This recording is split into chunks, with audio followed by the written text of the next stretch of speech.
Kadok Bulo, sebuah frasa yang syarat dengan makna dan doa dalam simbol. Kadok yang memiliki arti makanan dan bulo memiliki arti bambu. Sehingga kadok bulo dapat diartikan sebagai makanan di dalam bambu. Panganan ini merupakan salah satu makanan tradisional di Sulawesi Selatan, khususnya di Kabupaten Maros. Kadok bulo berbahan dasar beras ketan yang dimasukkan ke dalam bambu. Diberi santan, dibubuhi sedikit garam sehingga menambah rasa.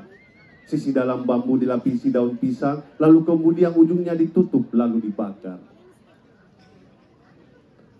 Bambu menempati bagian terpenting dari suku Bugis Makassar, baik dalam perjuangan, kehidupan sehari-hari, hingga pandangan filosofi.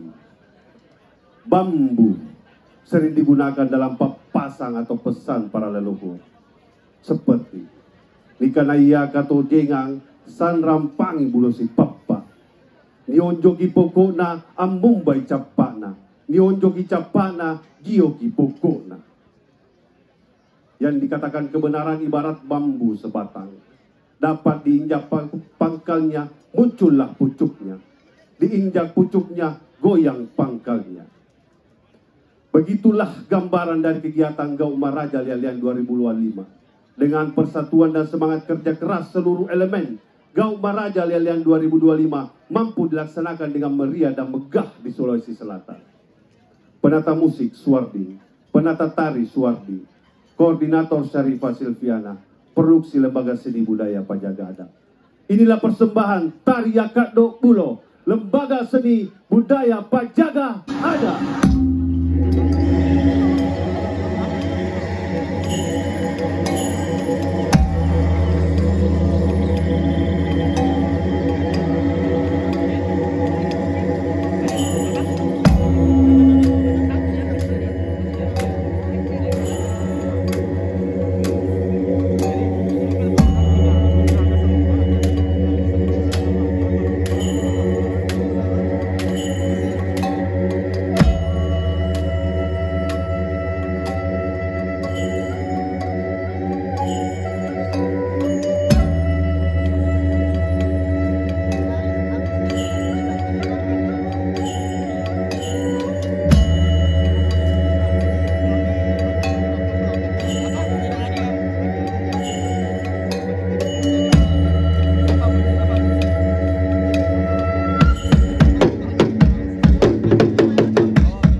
Hallelujah.